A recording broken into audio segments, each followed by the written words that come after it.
Right now at 5, a dose of hope, the historic moment that could be signaling the beginning of the end of this pandemic. And it didn't feel any different from taking any other vaccine.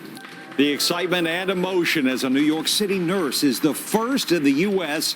to get Pfizer's COVID-19 vaccine. What's next in the race to get millions more vaccinated? This 15th meeting of the Electoral College of the District of Columbia is now adjourned. Making it official, members of the Electoral College formally casting their votes in the presidential election. Why a day that's typically a formality is anything but. And ready or not, we've got a weather alert, folks. The cold rain gone, but it's just the start of a potentially rough weather week. Storm Team 4 is tracking what is coming our way next. News 4 begins with a Storm Team 4 weather alert.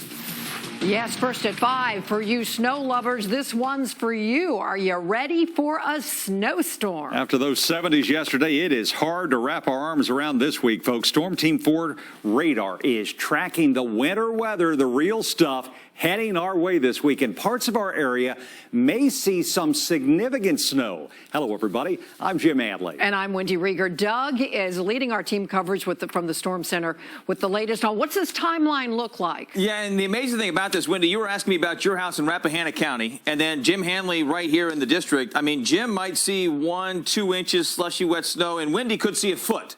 I mean, that's the difference, guys. This is really a tough forecast here as we move on through. Let's show you what's happening right now. First off, the storm we saw today brought us all of the rain. The rain making its way out of here now. Even some snow back toward the west, accumulating snow. Northern Frederick County picking up close to 2-3 inches of snow a little bit earlier. That storm system moving out, over 1 inch of rain in the district. As it moves on out, it's just going to be on the cold side. The cold air sets the stage for our next storm. Here it is, snow coming in, rain to the south, and they kind of combine right over our area. Rain in our southern zones, big time snows back in our western zones, and right in the middle, we could have a transition from snow to potentially ice and rain, maybe back to snow. That's why this is such a tough forecast out there. The National Weather Service actually putting out a winter storm watch. They put it out earlier for this section, but now added Montgomery County, Fairfax County, Prince William, Fauquier, and points to the north and west. They issue this when there's the potential for at least 5 inches of snow. So you can tell this is going to be a pretty big storm, guys. We'll talk much more about this. By the way, guys, they just said on the National Weather Service, just tweeted out, this is the first time since 2016, since the blizzard of 2016, that this area has been in a high impact zone. So we'll talk much more about that, too, coming up in just a bit. Wow. Ooh, all right, big stuff. And count on News 4 to bring you live updates on the air and online as we track this winter storm heading our way. Doug and Storm Team 4 will be tweaking their forecast around the clock, so keep checking in and keep it locked here to News 4 and on the NBC Washington app. Now to the pivotal turning point in the pandemic. We're at V-Day here in this country, folks, as the first coronavirus vaccines are administered in the U.S. And all this comes as the cases are climbing, hospitals bracing for a surge in new cases.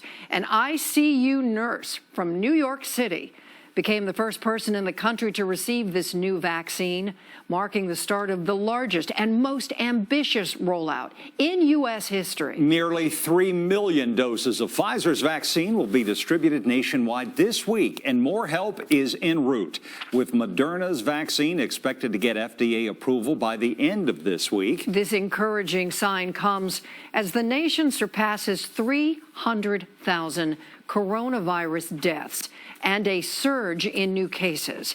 News 4's Doreen Gentzler is tracking these developments. She's joining us with a look at the local effort that's now underway. Hi, Doreen. Hi there, Wendy and Jim. A big shot of hope coming 9 months into this deadly pandemic, as George Washington University Hospital in D.C. is among the first local hospitals to begin administering the Pfizer vaccine.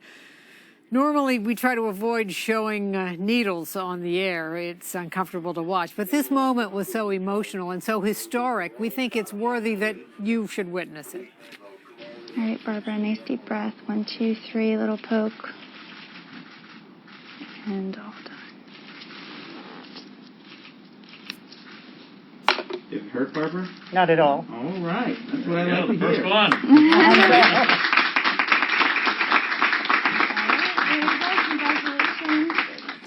And that's how it started here in D.C. Cheers erupting to mark the milestone at GW Hospital as 5 staff members got the shot during a live news conference just a few hours ago. One by one, the high-risk workers rolled up their sleeves to get the vaccine. The workers were selected based on an algorithm GW used to determine their age and health risks. Afterwards, one of the ER doctors who was vaccinated made a plea to the public to help hospitals from becoming overwhelmed with patients. I know that people are burnt out about staying home, about social distancing, but we're so close, and I would very much encourage people to cancel their Christmas plans, have it over Zoom, only have it with people that live in their immediate household. You know, we're so close. Let's just try to make these next couple months manageable for us frontline healthcare workers.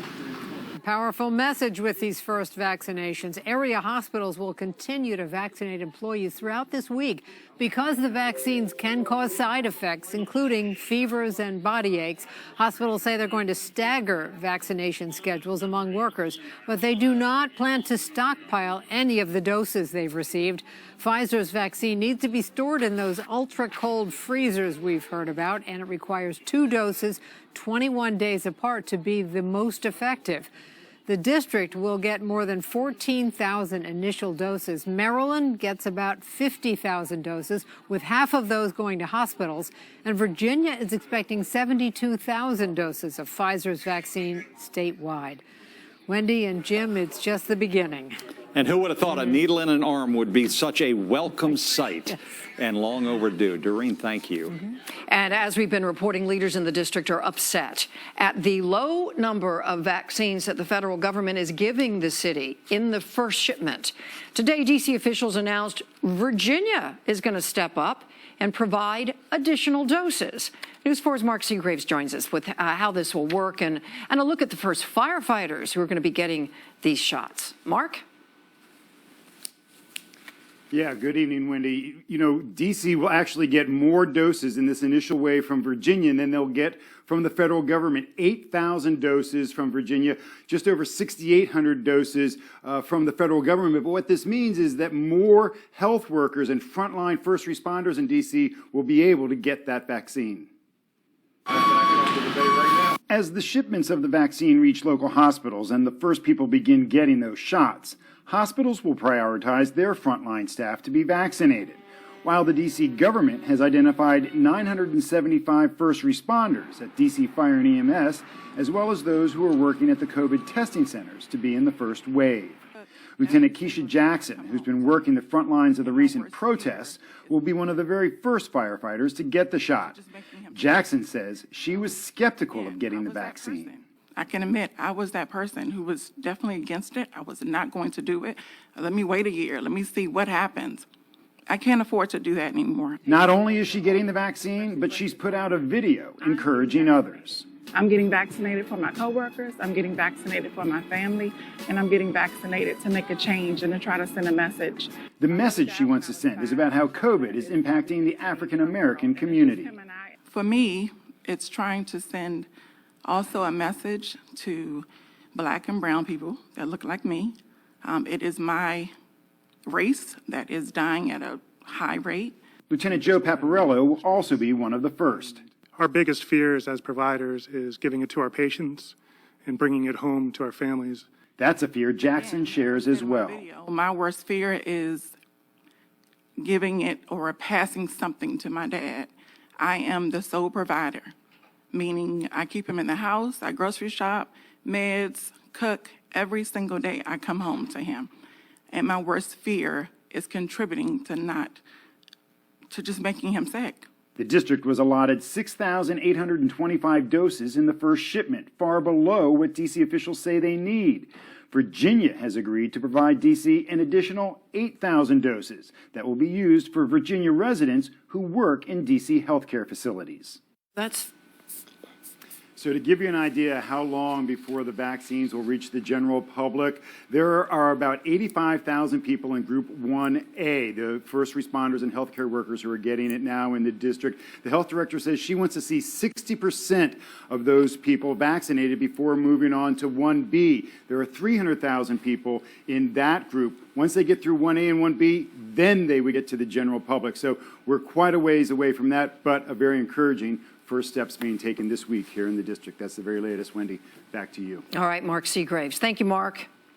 Now to the presidential transition. For the 59th time in our nation's history, the Electoral College is meeting in state capitals across the country to cast their votes. Maryland has the distinction of being one of just 6 states that has participated in every single one since 1789, when George Washington became our nation's very first president.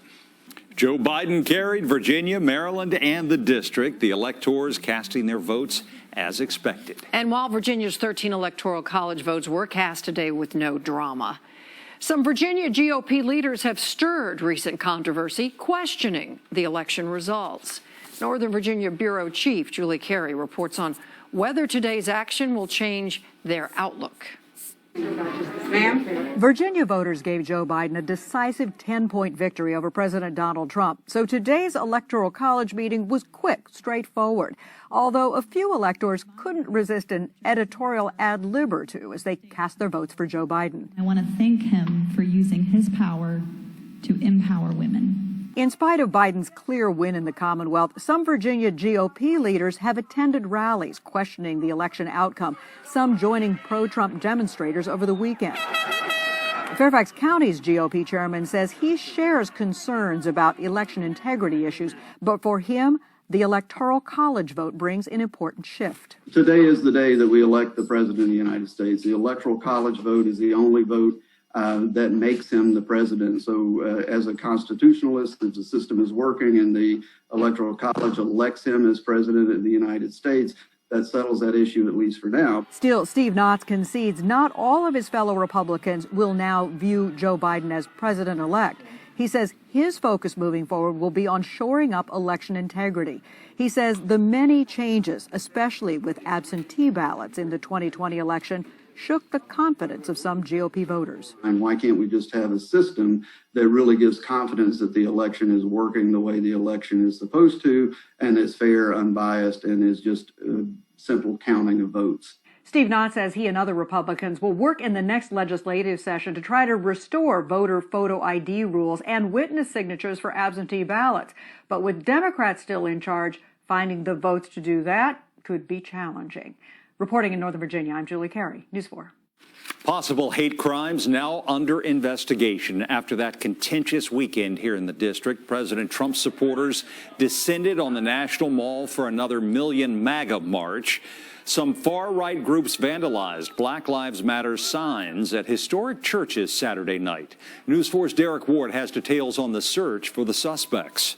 These pictures, surveillance images from Saturday evening, show suspects who are still at large. They're wanted in connection to the stabbing of 4 people in the 500 block of 11th Street Northwest during the violent Saturday clashes among pro- and anti-Trump supporters. 11 folks were arrested for simple assault. 10 were arrested for assault on a police officer. 1 was arrested for an assault with a dangerous weapon, a knife. 6 were arrested for disorderly conduct. The list goes on. 33 arrests between Saturday night and early Sunday morning. Most were from out of town, as far away as California and Texas. The police chief says Proud Boys outnumbered BLM protesters by about 7-1. We had 8 officers injured. One of the officers was seriously injured. He had multiple fractures in his face and a laceration on his face. He was hit with an unknown object. Police arrested 2 of the attackers in the 11th Street stabbing incident. Police have also released these surveillance images of the suspects who tore down and burned Black Lives Matter signs from the front of the Asbury United Methodist Church at 11th and K Northwest. To see those men burning a Black Lives Matter sign in the middle of the street that was taken from a black church is reminiscent of violent acts of racism our country has seen before, and it is disgusting and vile. They're starting to work on some of the physical damage, the graffiti that was done here, but the deeper damage, the psychological, the societal damage, that's going to take a little more to fix. Metropolitan AME Church was also hit. This man, who attends a neighboring church, stopped by Metropolitan to drop off a check and survey the damage. He told me he thought we'd moved beyond this kind of thing. He's troubled to see that we haven't. In Northwest, Derrick Ward, News 4. And still to come, a local church files a challenge in the courts against the district's limit on church gatherings. And Doug, how's it look? Well, we're looking at snow in some areas, and we're looking at rain in other areas. It all depends on where you live. We're going to take you hour by hour. I'm going to break down this storm for you over the next hour or so, and we'll let you know what to expect.